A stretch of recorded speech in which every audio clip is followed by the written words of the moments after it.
आप सबका अभिनंदन और स्वागत। मैं अनुराधा आप सबका धन्यवाद देना चाहती हूँ कि आपने हमारे YouTube और Spotify चैनल्स को लाइक, शेयर, सब्सक्राइब किया और अपने सुझाव और कमेंट्स वहां लिखे। यदि आपने हमारे YouTube वीडियोस और Spotify चैनल्स को सब्सक्राइब नहीं किया है तो नीचे दिए गए लिंक से जरूर सब्सक्राइब करें ताकि आप वीडियोस को ऑडियो फॉर्म में कहीं भी कभी भी सुन सकते हैं। आज हम बात करेंगे पायलट्स पर।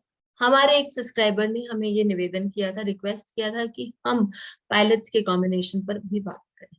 तो ये जो एपिसोड है, ये जो वीडियो है वो उनको डेडिकेटेड है। पायलट बनना कोई हंसी मजाक की बात नहीं है। उसके लिए आपको एक जज्बा चाहिए, आपके अंदर वो स्ट्रेंथ होनी चाहिए या साहस होना चाहिए कि मैं मुक्त होकर, अपने भयों से मुक्त होकर कहीं भी एक बड़ा जहाज चला सकता हूँ आकाश में, और साथ ही लोगों की, इतने सारे लोगों की रिस्पॉन्सिबिलिटी भी ले सकता हूँ। पायलट्स को दूर दराज जाना पड़ता है, अपने घर से दूर रहना पड़ता है, और कभी कभी जो इंटरनेशनल फ्लाइट्स के पायलट्स होते हैं उनको महीनों तक इधर उधर घूमना भी पड़ता है। तो ये देखें कि कौन से भाव है पायलट्स के लिए जो कि बहुत एक्टिव होते हैं। सबसे पहले तृतीय भाव। तृतीय भाव, जैसे मैंने आप लोगों को बताया कि वो साहस का भाव है। वो आपको वो क्षमता देता है कि आप कुछ भी काम करने में आपकी रुचि भी हो और आपके अंदर वो साहस भी हो। क्योंकि ये द्वादश भाव से क्योंकि ये चतुर्थ भाव से द्वादश भाव है, तो इसी के लिए ये आपको घर से दूर रखता है। और साथ ही तृतीय काल पुरुष कुंडली का जो तृतीय भाव है वो वायु तत्व है, तो ये आपको वायु में सैर सपाटे ये भी करने की क्षमता देता है।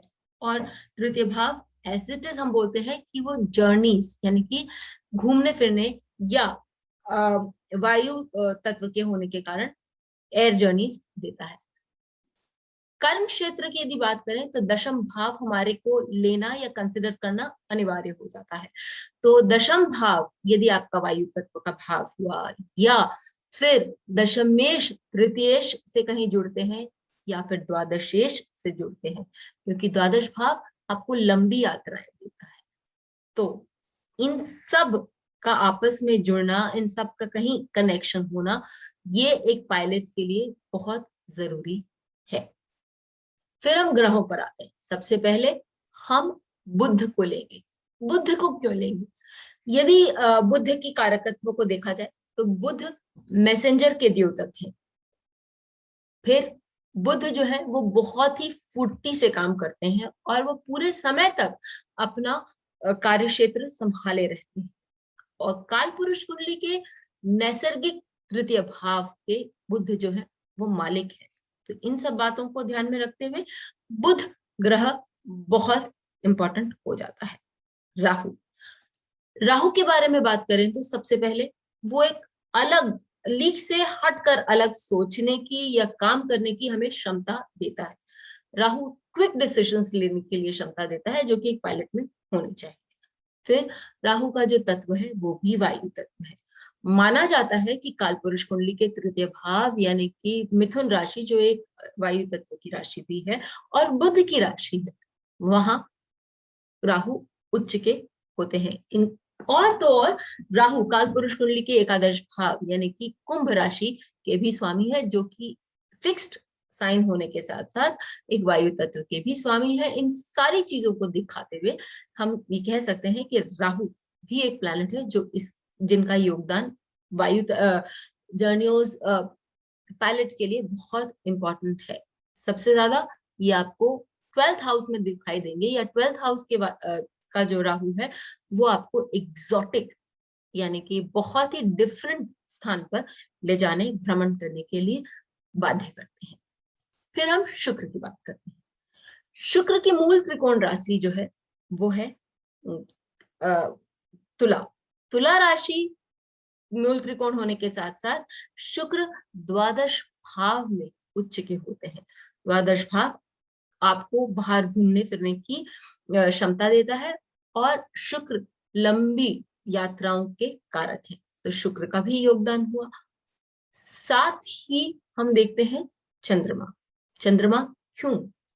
क्योंकि चंद्रमा का जो नेचर है, सबसे ज्यादा बदलने वाला यदि कोई किसी भी ग्रह का नेचर है तो वो चंद्रमा का नेचर है। पायलट्स जब अपने काम कर रहे होते हैं तो उनको एक ही रूट पर लंबे समय तक काम करने की आदत नहीं होती। उनके जो रूट्स हैं या कहाँ उनको जाना है, जो उनके डेस्टिनेशन पॉइंट्स है, वो बदलते रहते हैं। तो उनके लिए चंद्रमा का भी इन 3, 10, 12 भावों में होना या उनसे जुड़ना, उनके स्वामियों से जुड़ना, ये बहुत अनिवार्य हो जाता है। एक पॉइंट और, यदि पायलट किसी को बनना है तो उसको तकनीकी ज्ञान होना बहुत जरूरी है, क्योंकि ये एक बहुत ही सोफिस्टिकेटेड मशीनरी है। और उसके बारे में जानना, ये बड़े फ्लाइट्स हो या आप जिस जिस भी तरह के एयरक्राफ्ट को आप चलाना चाहते हैं, उसके बारे में आपको ज्ञान होना बहुत जरूरी है। इनफैक्ट पायलट्स के जब एग्जाम्स होते हैं तो यदि उनको एक कोई भी एग्जाम देने होते हैं तो इन एग्जाम्स में, ये थियोरेटिकल एग्जाम्स में भी पास करना बहुत जरूरी है। फिर जब हम एयरफोर्स के पायलट्स आदि इन लोगों के बारे में बात करते हैं तो भी हम ये देखेंगे कि उनका शनि मंगल बहुत स्ट्रांग होना चाहिए। तो पायलट्स के लिए कहीं ना कहीं D1 और D10 में शनि मंगल स्ट्रांग होना बहुत जरूरी है। हमने D1 की तो बात की, लेकिन D10 की? D10 इसके लिए क्योंकि D10 आपके कर्म क्षेत्र को बताता है। हर डिविजनल चार्ट का अपना एक महत्व है।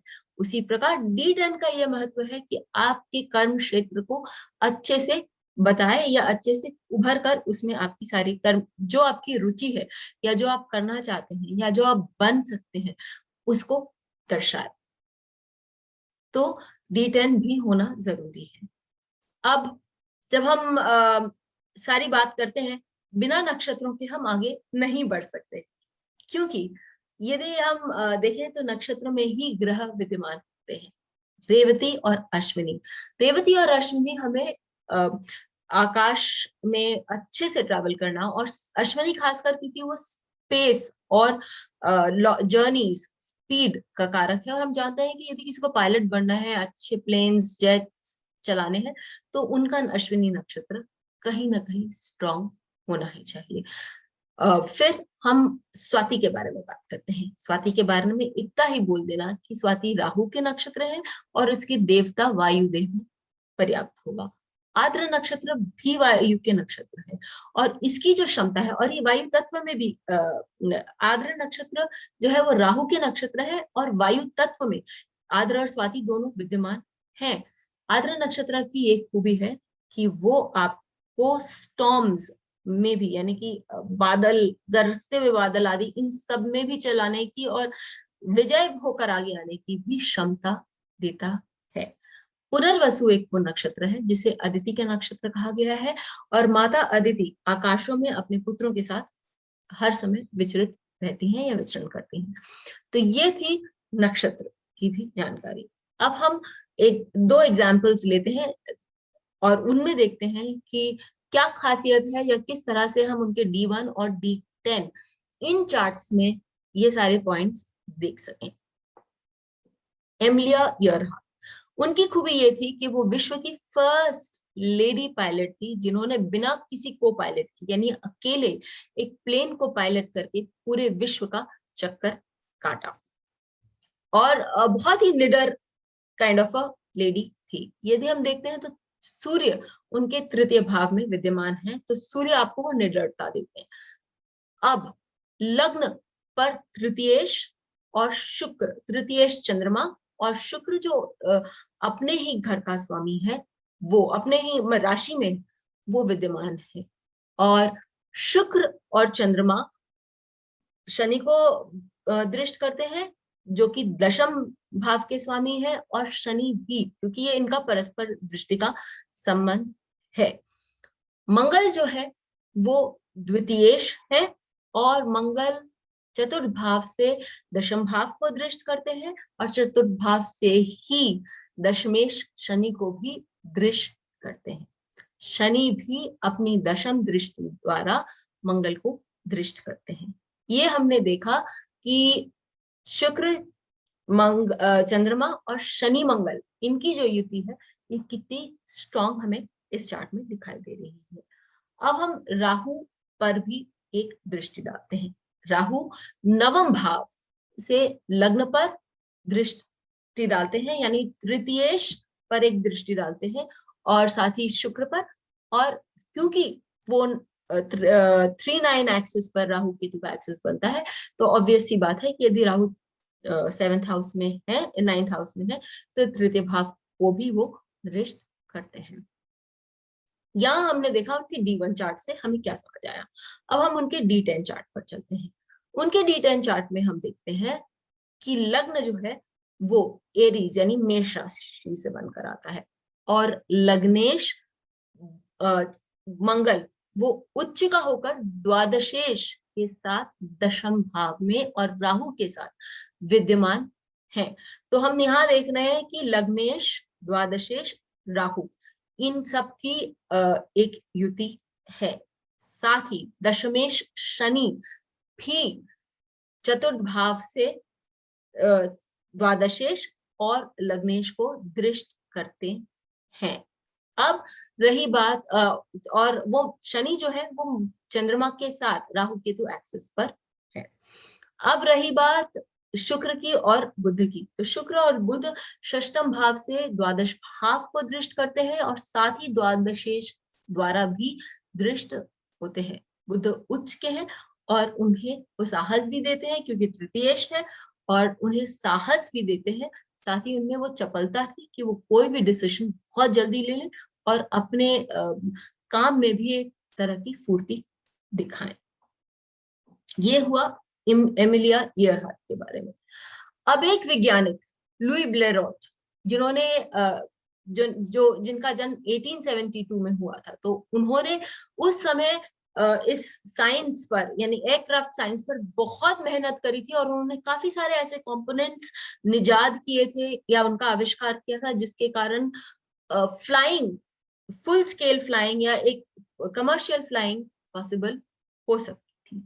तो उनके चार्ट में सबसे पहले हम देखें कि क्या वो तकनीकी योगदान है। हाँ, उनका जो द्वादशेश है और उनके जो तृतीयेश है, मंगल उनके द्वादशेश है और तृतीयेश शनि, वो परस्पर एक दूसरे को D1 में दृष्ट करते हैं। साथ ही शनि और मंगल दोनों दशम भाव को दृष्ट करते हैं, और दशमेश बुध जो मंगल और शुक्र के साथ सप्तम भाव में विद्यमान है, उनको भी दृष्ट करते हैं। यहाँ हम देखते हैं बहुत सुंदर से कि तृतीय भाव, दशम भाव और द्वादश भाव की युति और संबंध किस तरह से आते हैं। राहु चंद्रमा जो है वो षष्टम भाव में बैठकर द्वादश भाव को दृष्ट करते हैं, या हम ये कह सकते हैं कि राहु चंद्रमा जो है 6-12 एक्सिस पर है। ये हमने देखा उनके D1 चार्ट। अब जैसा हमने पहले डिस्कस किया कि हाँ, हमें D10 चार्ट देखना बहुत जरूरी हो जाता है। यहाँ यदि आप देखें D10 चार्ट में, तो उनका जो लग्न है वो सिंह लग्न से बनकर आता है, और मंगल और शनि लग्न पर ही विद्यमान है।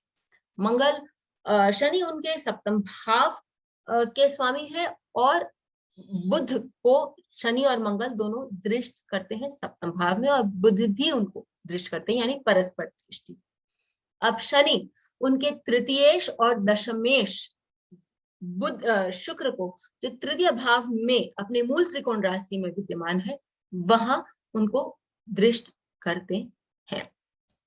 राहु, जैसे मैंने आप लोगों को बताया कि राहु यदि द्वादश भाव में हो तो वो आपको बाहर घूमने की, बाहर सैर सपाटे करने की, या बाहर ऐसी जगह जाने की जो आपकी देश से बहुत दूर है या बहुत अलग है, ऐसी आपको क्षमता देता है। तो यहाँ उनका जो राहु है वो द्वादश भाव में है, और चंद्रमा राहु केतु एक्सिस पर है।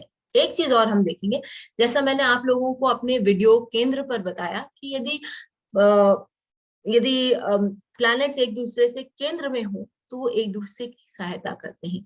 यदि आप यहाँ इनके चार्ट में देखें तो राहु, शुक्र और चंद्रमा, ये एक दूसरे से केंद्र में हैं। और एक और चीज कि इस चार्ट D1 चार्ट का जो दशमेश है वो D10 चार्ट में सप्तम भाव में दृष्ट है, और D1 चार्ट के तृतीयेश शनि से भी दृष्ट है। तो D1 चार्ट का भी हमें यहाँ इफेक्ट नजर आता है। चलते चलते नक्षत्र, इनके नक्षत्र पर भी एक ध्यान दें। शुक्र जो है उनके लिए वो आर्द्र नक्षत्र में है, और बुध उनके लिए पुनर्वसु नक्षत्र में है। जैसा मैंने आप लोगों को बोला कि वो उनको निजात करने की शक्ति और फियरलेसली, बिना किसी हिचक के या डर के घूमने या आविष्कार करना और आगे बढ़ने की शक्ति देते हैं। हमें जरूर लिखकर बताइए कि आपको हमारा ये वीडियो कैसा लगा, और यदि आपके पास उन लोगों का चार्ट है जो पायलट्स हैं, या वो लोग जो पायलट बनना चाहते हैं, वो भी अपने चार्ट्स पे लगाएं और हमें बताएं कि आपके चार्ट में कौन से पॉइंट्स किस तरह से आ रहे हैं। फिर मिलेंगे, तब तक के लिए बेल आइकन को दबाएं ताकि आपको वीडियोस की अपडेट मिलती रहे। हमारे वीडियोस को लाइक करें, शेयर करें, उन पर कमेंट करें और हमारे चैनल को सब्सक्राइब करना न भूलें।